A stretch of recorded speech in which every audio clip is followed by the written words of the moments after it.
जय माता दी। साल 2024 में इस बार ग्रह नक्षत्रों के हिसाब से अक्टूबर का जो महीना है वो बहुत ही खास रहने वाला होगा।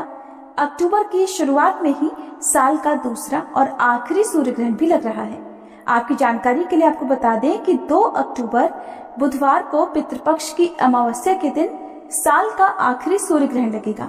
जैसे कि आप सभी जानते हैं कि श्राद्ध पक्ष के दिनों में पितर धरतीलोक पर आते हैं और सर्वपितृ अमावस्या के दिन सभी पितृगण अपने अपने लोक को वापस चले जाएंगे।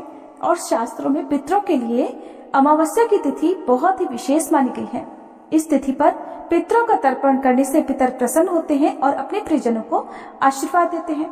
इस बार सर्वपितृ अमावस्या के दिन साल का आखिरी सूर्य ग्रहण भी है।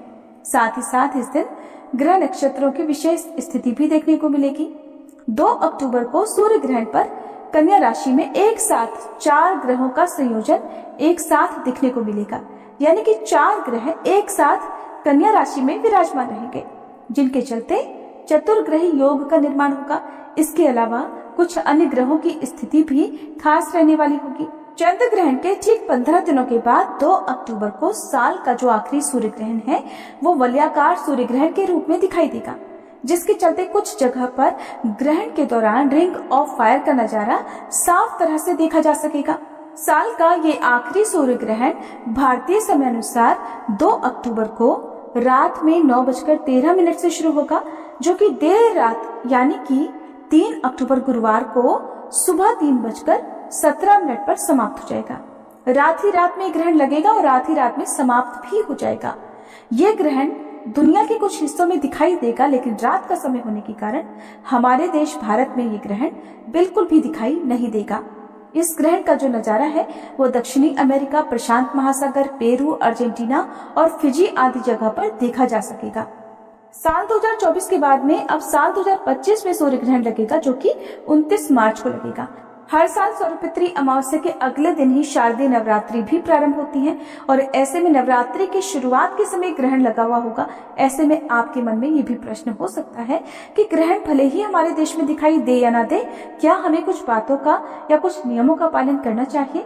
तो देखिए, जब सूतक काल हमारे देश में मान्य नहीं होगा तो इसका कोई भी विचार हमारे देश में नहीं किया जाएगा।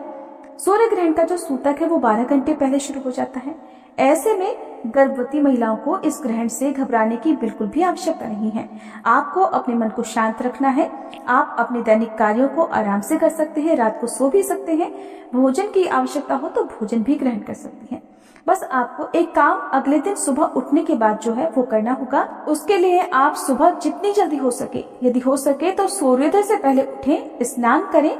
स्नान करने के बाद ओम गृणी सूर्याय नमः इस मंत्र का जाप करते हुए सूर्य देवता को जल से अर्घ दें। जल के लोटे में आप काले तिल मिलाएं, 1 चुटकी हल्दी और पुष्प डालकर सूर्य देवता को अर्घ देना चाहिए। इसके बाद अपने सामर्थ्य के अनुसार कुछ न कुछ दान आपको किसी निर्धन जरूरतमंद व्यक्ति को देना चाहिए। ऐसा करने से किसी भी ग्रह का कोई अशुभ प्रभाव आपके ऊपर नहीं होगा। आपकी होने वाली संतान भी स्वस्थ और दीर्घायु होगी। और यदि आपके मन में किसी प्रकार की कोई नकारात्मकता आई है तो वो इस ग्रहण की समाप्ति के बाद दिए जाने वाले दान से दूर हो जाएगी।